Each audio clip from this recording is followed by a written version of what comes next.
Hello, everyone. My name is Matt Wright, and welcome to the Fitness Business Bootcamp presented by the Gym Owner Success Network. I have to tell you, the excitement and anticipation building up for the launch of this event has been too much for me to handle, and I'm so excited to be able to share all of this information with each and every one of you involved. We have quite the international audience, which only makes me both nervous and excited to be able to share what I have for you over the course of these next 6 weeks. One of the biggest benefits that I encourage each and every one of you to get involved with is our Facebook group. That's going to allow us to just get away from the screen and sort of just these webinars and to be able to really interact and connect with other like-minded business owners, managers, and fitness professionals from around the globe. There's no doubt in my mind that I don't want you to just learn from me. I want you to also be able to build those relationships and make those connections for other people who are there to help you and to support you. In saying that, when I tried to come up with the curriculum for what we were going to be covered, it was important to me really in two ways, which was one, I wanted to pick topics that I felt I was really going to be able to bring my best for you so that I would be able to deliver the best experience. But second, I tried to think about all of the questions that I most commonly get asked from clubs and studios about what do I really think will resonate with you so that you can immediately implement it into your business, but also take some of those elements and add it into some of the strategy, because some of these things are not just immediate plug and play. You're actually going to have to put together a plan and really get all of your team involved. So without further ado, today I present to you an innovative approach to member onboarding. Before I kick things off, let me introduce myself a little bit more. So my name is Matt Wright. I am the general manager and partner at a brand new fitness facility called the Four Athletic Club here in central New Jersey. We're a 50,000 square foot facility on 8 acres, really flipping the script for what it means to be a big box gym. Many big box gyms tell you that they're this big gym and then we have all these studios and they try to dabble in a few different things. What we try to flip the script is we try to focus on that we are a high-end boutique studio that offers programs and amenities for all ages. We want people to know that we are a luxurious health club. As a matter of fact, our quick elevator pitch is we tell people we're like a YMCA meets the Four Seasons or Ritz-Carlton. It's a high-end luxury experience that's really built on the services that we provide, but also making sure that we provide something that no other fitness facility has done. And I think we've been able to do so through the innovations and integrations that we've made. Prior to this position, I was the vice president of personal training and programming with City Fitness in Philadelphia. I spent 1 year with Active Solutions on the education and community growth side.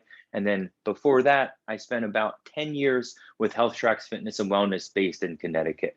My background's in kinesiology as well as sport and exercise psychology, and I've been fortunate to spend some time also in leadership and development classes as well.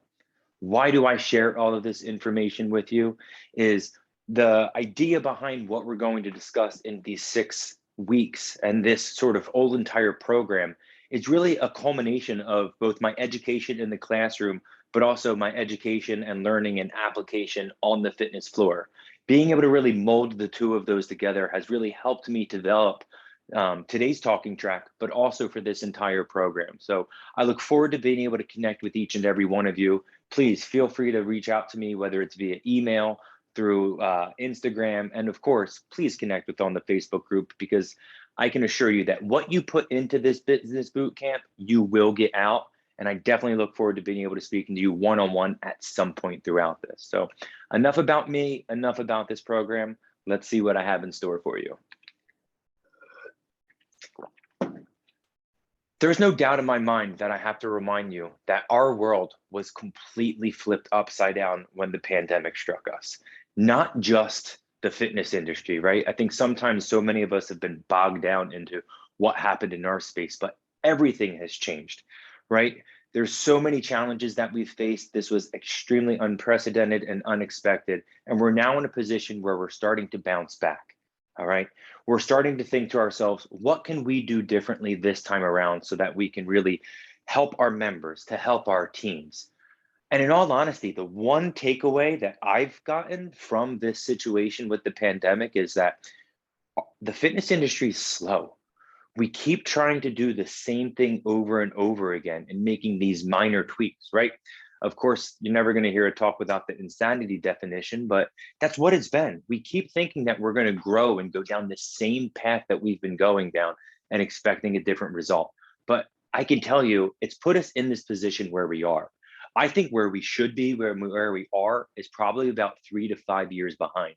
In the makeup of our fitness facility that we're opening, I try to think in the 3, the 4, the 5 years ahead of the game, because I know that that's what our members are going to look for, and that's also what our teams are going to expect. So in this sort of new consumer mindset, as well as your team member mindset, let's talk about what it's going to take to really think of these innovations in what a member onboarding program truly is and what's included in that. But before we get there, let's remember, we're fighting a battle of the way that the media has portrayed fitness facilities. I like to use this quick little clip from the movie Dodgeball, just because, in all honesty, many people still look at our gyms and fitness facilities and studios as just a place where you're picking things up and putting things down. I challenge you and say, well, what is your message that you're putting out there for your people, for your members, for your community, for your subscribers? How do you get them to feel connected to you and your brand so that they just don't feel like another person walking into your facility? Sure, you've probably done some incredible things. You probably have those people that have stood by you through and through, but have you been consistent in being able to deliver that to each and every person? And that's what I want you to think about, is this entire course, this entire boot camp is supposed to challenge you as well mentally, as well as physically, for what you're putting into your business, but also how you can think through different lenses so that you can both help your members and your teams. The first portion of this conversation I'd like to touch on is customer service and customer experience. So when we talk about customer service, the best way that I can share customer service is that it's reactive and finite. So somebody comes in, we greet them with a hello. That's very finite. It has an end in sight, right? It was just a very quick exchange. Whereas if we compare that to an experience, it's actually more proactive and it's actually more lasting. So if someone comes in and we've trained our front desk to have a greeting and say, welcome to the Ford Athletic Club, what are you focused on today? Or what are you going to do for your workout? Or, hey, I see that you're signed up for the cycling class with Jody. That's a very different conversation than just greeting somebody with a hello. One of the challenges in the fitness business from a customer service and experience perspective is that unlike some places that people go, they're coming to our facility multiple days throughout the week. If you think about some other places, whether it's your haircut, you might go every 4 to 5 weeks, whatever is best for you, or maybe it's every 2 or 3 months, depending. You don't see those people as much. For us, we have plenty of interaction. So how do you make sure that you're consistently engaging your members to feel good and to differentiate yourself from other businesses that they go to? The best way that I recommend is for you to focus on creating that experience rather than just that quick and dirty service. It would be remiss of me not to mention my favorite 3 rules when it comes to customer service and customer experience that I want you to make sure that you jot down.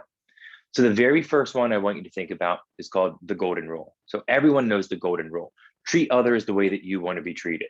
Let's be honest. Nobody wants to be treated poorly. So let's not treat anybody poorly when they come into our facilities.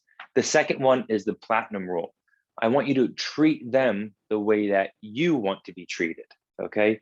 So if you treat others the way that they want to be treated and you treat them the way that you want to be treated, you're going to be cognizant of what those interactions are going to be like with them.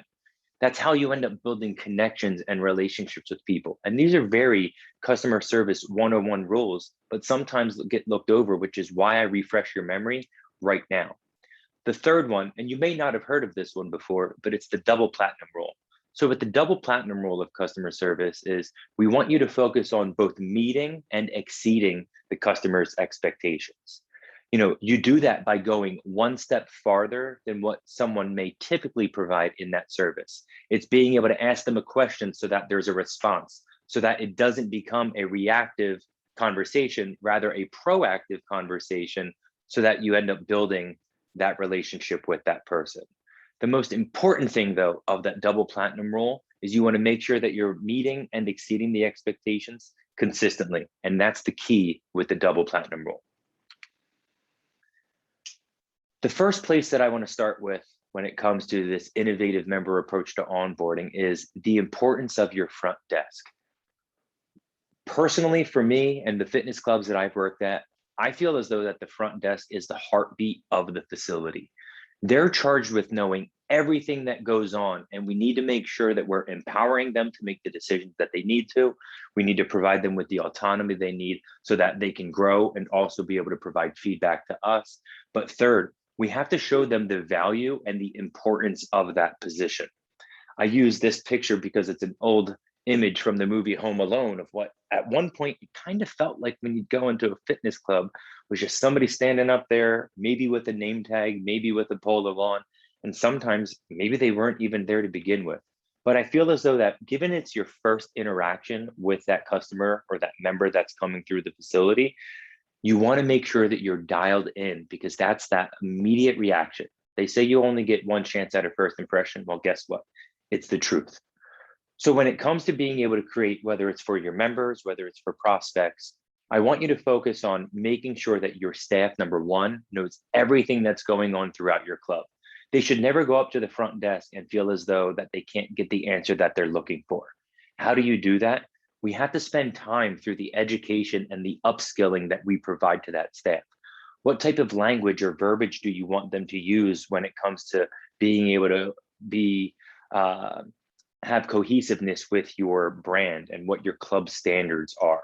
All right. If there's an update or a happening over in the personal training program, are they made well aware of it? Do they know where you are as your leadership team? I mean, the list can go on and on. I could put together an entire presentation just about the importance of the front desk. And I spend a little bit of time on this because I want you to think about your front desk. If I came into your front desk, would I be impressed? Would I be able to ask them any question about your facility, what your class offerings are, what your cleanliness standards are, what your hours are, what types of promotions you might end up be running, how much it costs to go to childcare? Would they be able to answer all of those things for me? If you're saying to me, yes, you better be able to do it because I'm more than happy to cold call your club and find out for myself. But if you're one of those people out there that does need to spend some time, please take the time and really start to peel that onion back and say, all right, this is what I want them to be. All right, this is where we are. And here's that plan that I'm going to roll out. So first things first, get that front desk dialed in. Second, you're probably going to get some sort of Apple reference in every single one of these conversations, just because I'll be honest, Apple's amazing. And if you're not an iPhone user, you're missing out. I'm sorry. The reason why I bring Apple up in this conversation of customer service and customer experience is they do one of the best jobs at being able to provide foundational education and pathways for their employees to be successful. All right. You know, they challenge us to think differently and they challenge us to think beyond the status quo, which is, I referenced it earlier. I feel as though Apple is trying to think 2 and 3 and 4 years down the line in what they do, not just in their products, but also in the services that they provide. So perfect case scenario is, imagine going into an Apple store and you see somebody at the desk and you say to them, hey, I'm here for the Apple Watch. And they go, oh, I'm sorry, I can't help you with the Apple Watch. You have to go over and talk to that person. That doesn't make you feel very good. But guess what? You would never have that happen at Apple because they've taught all of their staff what they need to do and what their role is in the successful operations of that store. So what an Apple operation looks like is you go in and you're immediately met with by one of their Apple geniuses and their concierge service. They'll ask you and say, what are you here for? I might say, oh, I'm here because I want to buy a new Apple Pencil for my iPad. So they say, all right, Mr. Wright, please let me know. You can go wait over there and we'll send somebody over. As I'm over there waiting, what's really cool is before I know it, someone's going to end up coming up to me. And I remember the first time this ever happened. And I thought to myself, how did that person know that that was me waiting over there? And I didn't even see those two people interact. They did something so simple yet so meaningful to be able to provide a smooth transition and not have to go person to person because it makes it efficient for them, which is they just jotted down some details, male, black t-shirt, tattoos. So being able to share that information, that next person who was coming over to be able to provide the solution for what I was there for was able to seamlessly come over for me. You might be thinking, Why the hell is he even talking about this right now? Is it no different than your front desk team being able to share information to your membership consultant team, or one of your membership consultants being able to share something with your personal trainers, or your personal trainers being able to share it with the personal training manager to then be able to sign up and enroll them into training programs? Or perhaps it's when they are on a tour and you introduce them to one of the studio instructors.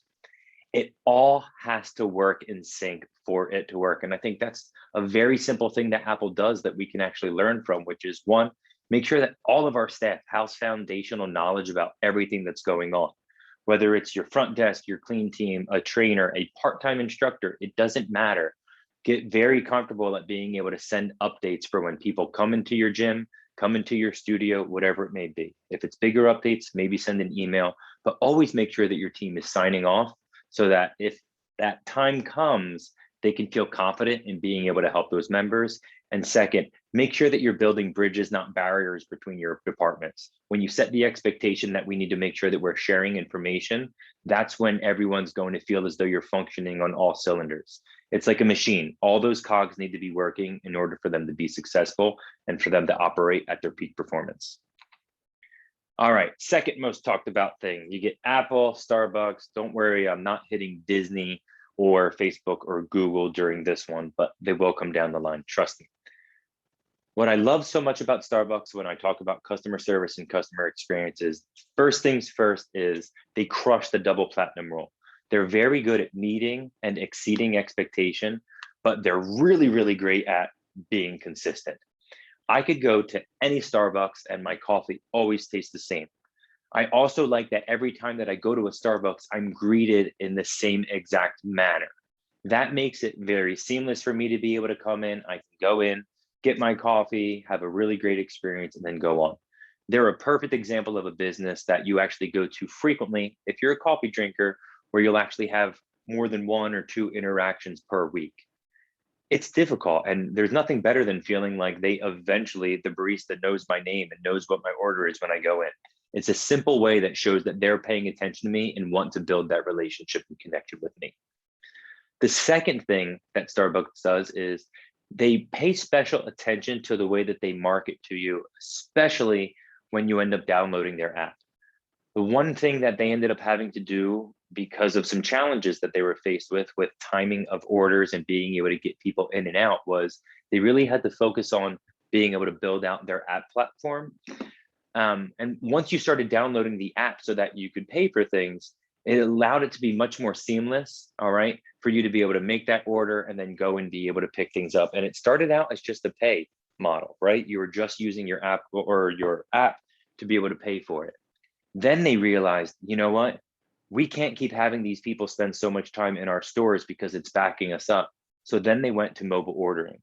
That adaptation that they made is a great example where they rolled with something that they had learned from. Sounds a lot like something that we've had to be doing in the fitness industry, which is we're having to learn how to roll with the punches that are getting thrown at us. So the benefit of being able to have your customers, download the app is one, you can save your order so that you start to see the buying habits of the person. Second, you can also figure out ways that you can end up marketing to them, whether it's they're close to the amount of stars that they're going to have for them to be able to get a free coffee, or maybe it's to be able to push out a promo during non-peak hours of between 3 and 5 by being able to have a reduction in lattes or espressos, whatever it is that they're surfing, because they know that's a gap in their business as far as what money is coming in. And third, we all know that by being able to have your phone and make those transactions, there's not so much of the going into your wallet and actually having to physically pay. So they've actually been able to see, since they started this mobile ordering, as well as the app ordering, they're getting increased ticket items. So now I gave 3-4 different examples of how Starbucks just took the idea of purchasing a coffee to be able to actually enhance the customer experience, but to also drive revenue. Where I'm getting at as we talk about Apple, where we talk about Starbucks, is these are the types of businesses that we can learn from. And there's one other industry that I think we have to focus our learnings from, which is hospitality. So this is a picture of where my wife and I stayed on our honeymoon. It's called Cana in Belize. We were very, very fortunate to go down to Belize on our honeymoon, where we ended up staying here. And then we actually ended up going over to the Keys. But why do I share this with you? I share this with you because this experience at this resort really sparked my interest in looking at the hospitality industry to learn and adapt some of the things that they do. So I'm just going to rip through a couple things for you as great examples of small touches that they did for that enhanced experience, that as a matter of fact, I ended up surprising my wife for our first anniversary and going back there again because it was just that good. So first thing that really paid attention to me was, as soon as we walked into the lobby, there was this scent that I've never smelled before, but it was refreshing. And I was greeted immediately with a welcome, Mr. and Mrs. Wright. It was personalized. I was greeted with a friendly smile, and they immediately brought out welcome drinks and said, congratulations on your marriage. That felt great. Did it end up costing them any money to be able to do that? No, they just made you feel good. So then following that, they ended up escorting us to our room, talking to us about the resort and everything that it offered. And then once we got to the room, they asked if we could sit down and go over all of the amenities, but also the excursions that we could take advantage of. It was that personal concierge that, had they not opened that door, we might not have ever explored. And sure enough, it led us to going ziplining, cave tubing. We went to Tikal in Guatemala. And for them, it ended up increasing the amount of money that they received from us. And they did so in a way that they made us feel comfortable. And as a matter of fact, before we had even gotten there, they had sent us an email with a nice little message saying, we can't wait to see you. And they were able to personalize it as well. Last piece that I'm going to talk about here is when we would go to dinner, all right, each night we would come back with a different note and a little tiny dessert that they had made somewhere in our villa. It was to the point that you were so excited to get back from dinner after the first night. It was like, what's tonight going to be? So yes, this sounds like really cool stuff, and it was a great experience. And I'm sure everyone's probably ready for a vacation. But in each thing that I'm naming for you right now, I want you to realize what I'm trying to get at, which is they made us feel amazing and they made us feel special. As a matter of fact, they made us feel like $1 million. But it didn't take $1 million to be able to do those things. It smelled good in the lobby, which I'll never forget what that scent is. They smiled, they personalized their introduction, all right? They opened up doors for us that probably we would have never asked about, all right? Then they surprised us with something that made us feel really, really good and also instilled excitement in us. And at all times, they always felt like, you know, they were treating us like a king and a queen. Think about your gym. Think about how you can maybe have a scent when you come in. Think about how you can open doors when someone's going by a studio and saying, have you ever thought about going here? Oh, you know what? Let me talk to Matt. He's actually our studio director, and he can actually, he'd love to probably ride with you. And so you're breaking down that barrier so that they get involved, they get engaged. And once again, it goes back to that building the relationship and building the connection. So think about those little things that you can do. And that's what I want you to do. If you have to, pause this, go back to it. However you're viewing this right now, is jot down what are 3, 4, 5 simple things that you can immediately do, whether it's for a new prospect who's coming in or even for your members.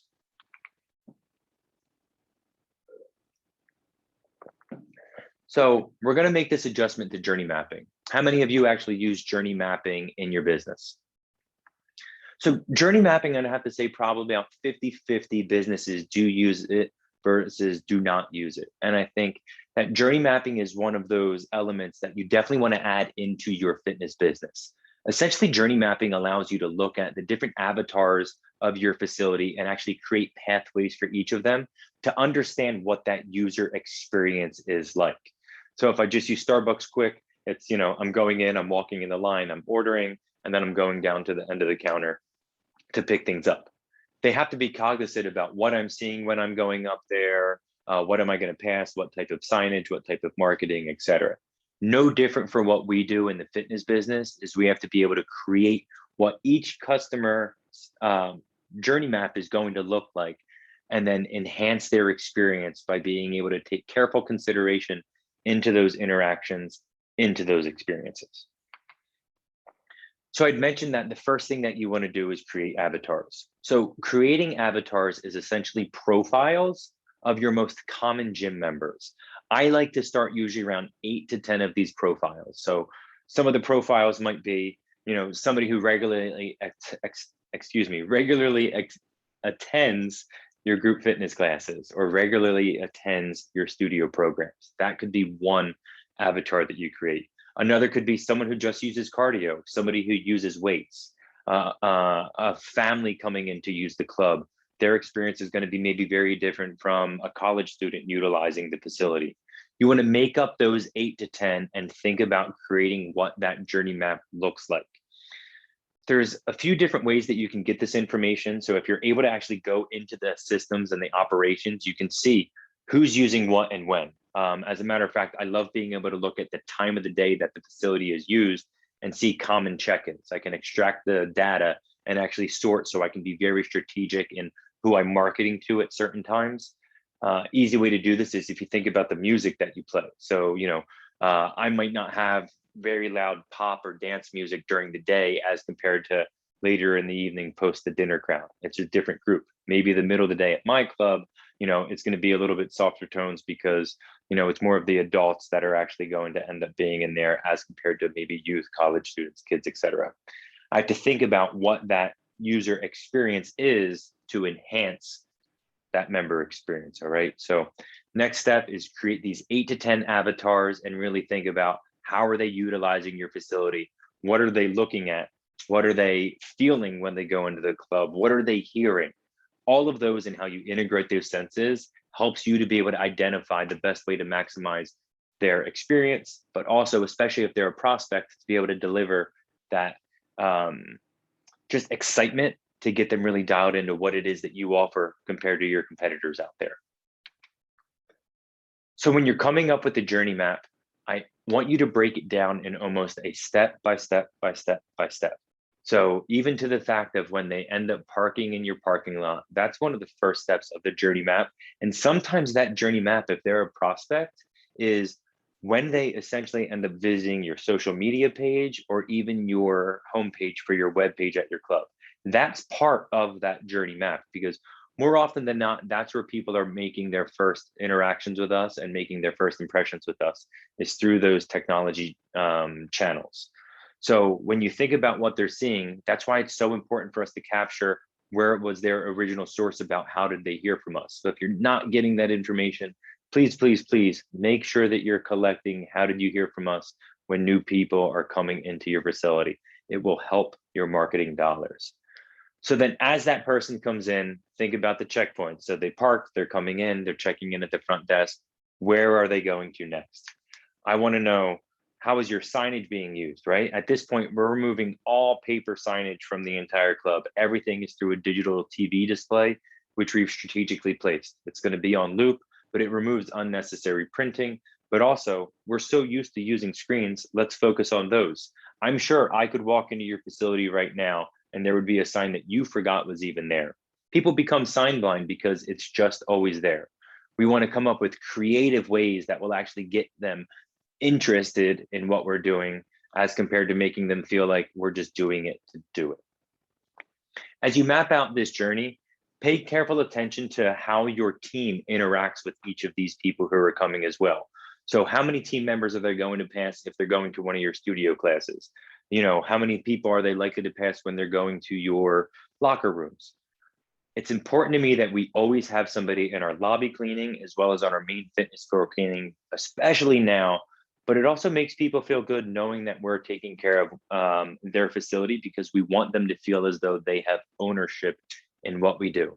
Regardless if you're a small studio, if you're a big health club, that cleanliness and being able to have somebody there doing those things, even if it's like quickly between sessions, being able to wipe things off, people see that and it shows that you're taking special care and attention to something that people truly value now more than ever. The last piece in this that I want to talk about with journey mapping is the importance of being able to use storytelling, especially during the prospect's journey with you, but also for your members as well. So if we go back, most of the times we were trying to sell on both features and benefits at the club. So a feature is we have 4 studios. The feature of we have 50 pieces of cardio. And the benefit is, we have this app, or the benefit is we have these amazing instructors, whatever it is, right? That's great and all, but I think that that's very surface level thinking as for what we can actually do to be innovative and integrative in that member experience so that we can really differentiate from other facilities that they've likely been to. And that's where I bring up storytelling. So the power of storytelling is that people will remember stories rather than simply a feature or benefit. One thing about our health club is we actually sit on a former military base. So when people come into the club, we can share with them about what was in this club, and they'll remember that. Even a simple example is, when we do the tour through our locker rooms, is I like to explain to people how we came up with the selection of the tile and why we ended up actually doing the steam rooms the way that we did. Also, how the eucalyptus is integrated into the steamer to make you feel really fresh.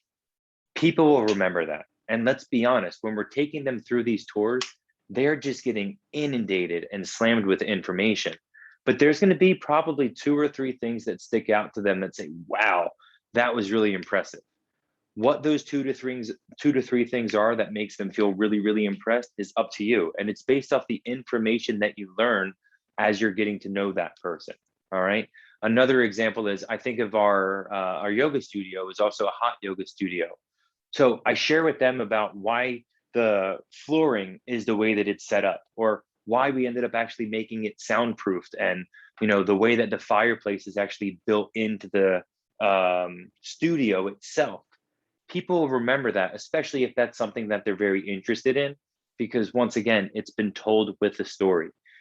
As you're picking those things, like I had just shared, which is try to focus on those 2 or 3 things that you learn from that person are of greatest value and importance to them. So when it comes time to be able to give them that pitch or that recommendation, or if they're starting to get excited and tell other people about it, it's going to lead to those referrals. So pay attention to features and benefits, really just checking the box, but being able to tell stories as being something that's going to be lasting and continue the impact that you're making on that person. All right, speaking of our hot yoga studio, so one of the most common questions that I get asked is, what's our sequencing for our new members? What's our sequencing for our prospects, which I call the drip? How are we communicating with them, really to get them fired up about the club, but also to make sure that we retain them and also turn them into loyal and raving fans, which I will be talking about. So let's hit it real quick. The most important thing when it comes to your drip is you have to have an immediate impact on that person with that first message that you send them. So if whether they're filling out a contact form, they're DMing you on social media, is you have to try to get them as quickly as possible, right? Something caused that person to want to fill out that form, to walk through your door, to take that tour, whatever it might be. Strike while the iron's hot. So whether it's an immediate text message that you have automated that's going to go out, pay attention to what that text message is or that email that's going to go out, and have something in there that leaves the conversation open-ended that they have to respond to you with. You want to try to stay away from, of course, any sort of yeses and nos. And if you can ask something that's going to spark emotion, that's the best thing that you can do. The next portion, as far as the timing goes, is while you're paying attention to what timing is going to be best for them, is make sure that you're not also sending any messages that are outside of your operating hours. Sometimes there'll be automations on and they'll be sent before whatever time your club opens. Then they can tell that it's actually not you and it's some sort of just automated text or type of response that's going through. I think that actually hurts your business. You don't have to respond, especially in the middle of the night, if the person's up at 12 a.m. and they just decided to fill out the contact form. So make sure that in whatever CRM that you're using, that you're shutting those times down. The other portion with timeliness, which is if you start a conversation, make sure that you can continue that conversation. So if you end up eliciting something that's going to get a response back, don't walk away from your computer. Do your best to be there. And if you do have to walk away, make sure that when you do respond, that you let that person know that you may be stepping away from your computer, but you'll be happy to get back to them as soon as you can. As we're talking about this drip and how we're sharing through the different messaging channels, whether it's text or email or something that I'll talk about, which is video messaging, you have to know what type of frequency is going to work best for you. People will say to me and challenge me in trainings that I've held where they say, well, I don't want to bother them. Well, I'll actually say to you that if you're providing them with good enough information, I don't think they're going to feel like they're being bothered. I just think that you have to take a look at what you're sending to that person and the way that you're effectively able to communicate with them.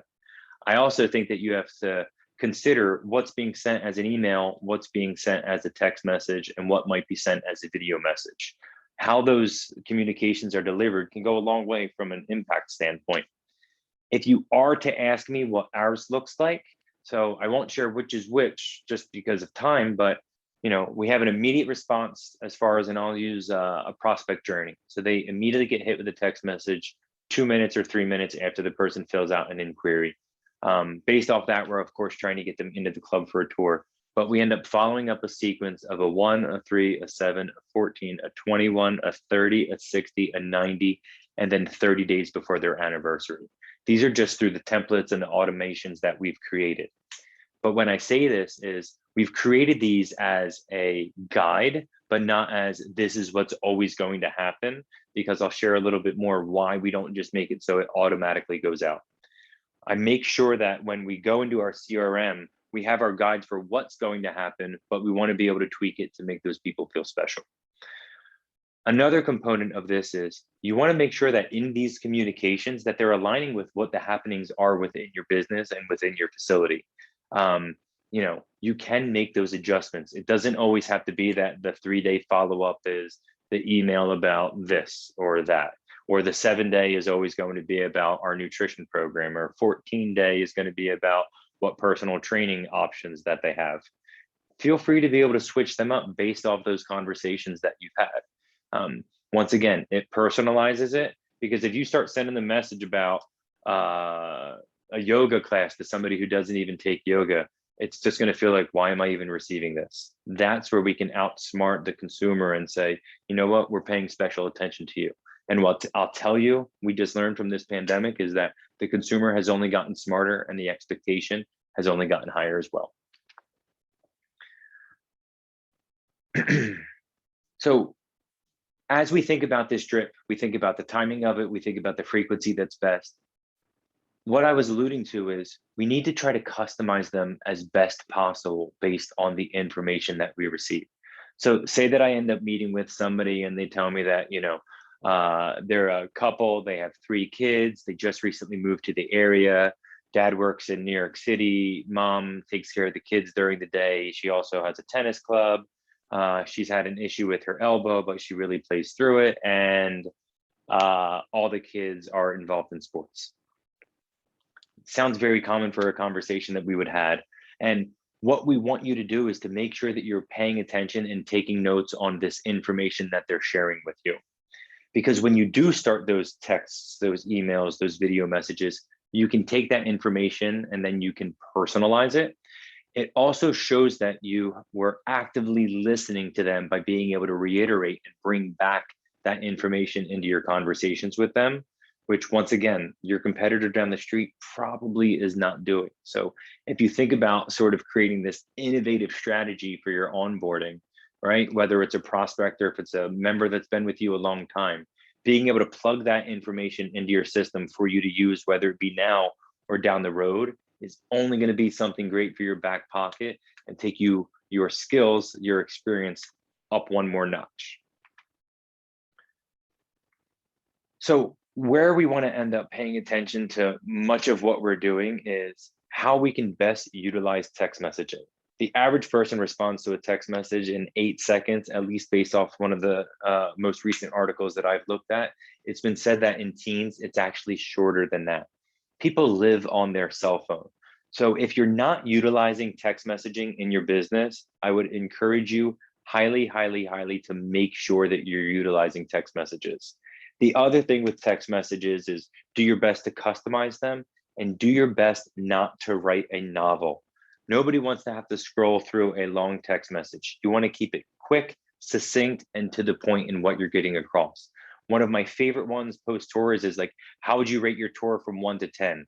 It's very candid, but I just want them to respond with something because it opens a door for me to then be able to follow up with them, whether it be through additional conversation or the next time that I speak to that person when they come into the facility. What we call those are their lead-ins. They're leading you to the questions that you want to get answered, but they're leading you to be able to continue that relationship.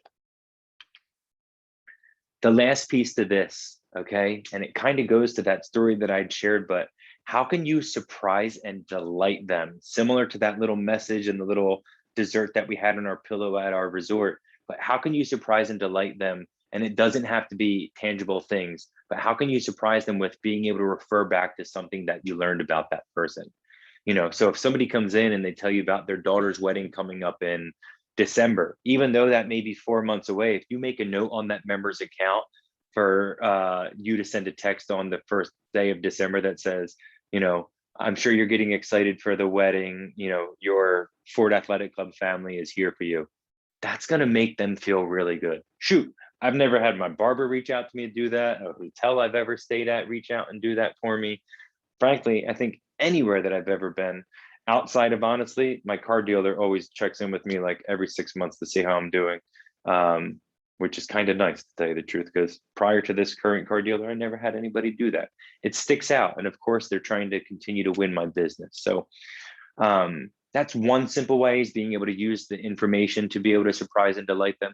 But I think surprising and delighting your members can also be done through the programs that you're offering and just keeping it fun and exciting in your facility. That's the point. We will return back to places that we feel a part of it, right? I immediately tell everybody that we want them to feel as though they're like part owners of our facility. I always say that we are a group of families who are owning and operating the facility for a group of families who are part of the facility, because without them, we wouldn't be able to do what we're doing.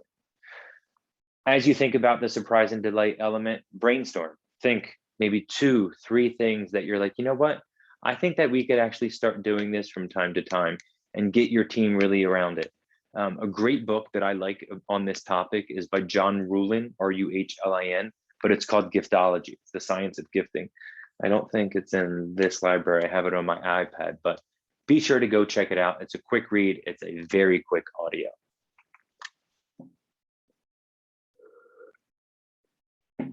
All right, I promise you we're coming to the home stretch.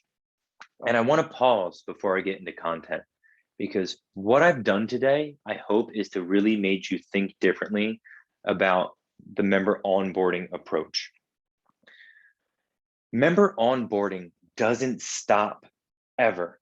You onboard your member for life. And that's where I try to think very differently than maybe other people who are out there, which is you're always working towards retention. You're always working towards referrals. And it doesn't have to be this, we hit 30 days, they're now onboarded and off they go. We do this with our trainers. We do this with front desk staff. You're going to train during your initial onboarding period, and then you're going to be off on your own. Training never stops for your staff. And guess what? Taking care of your members never stops either. If you fall short in either of those places, you're sure as hell not going to win when we start talking about what it means to create raving fans. So I hope that you've started to piece this together. That's why I wanted to pause here and be able to bring this up, which is it's not just this finite period. It's actually everything that we're doing, which is why I brought in customer service and experience and examples from other industries. It's why I talked about journey mapping, what that drip looks like in communications, and now our content. Video is king. All right. Video is where it's at right now. Everyone is living on video. Go through Facebook right now. You're going to see more videos than you ever have before. Go to Instagram right now. At one point, it was a picture sharing channel. Okay. Snapchat used to, I've never used it, so I'm not really sure, but I know that people use to snap pictures. And to my understanding, everything is now quick clips and videos. Think about stories, think about reels, think about Facebook stories. Video is now where people are living. And I find that it to be the most beneficial tool for us to use. All right. And here's a quick example of something that we've committed to that I believe is truly differentiating what we're delivering to our members. So we at the Ford Athletic Club, we've in fact actually made it a point that every new member of our facility will receive a welcome video message from someone on our team. Okay, it could be our CEO, it could be one of our personal trainers that they're actually going to be meeting with during one of their onboarding sessions or enlistment sessions, as we call them. Could be somebody from our front desk team, our membership consultant, or even one of our membership concierge for our member experience team as well.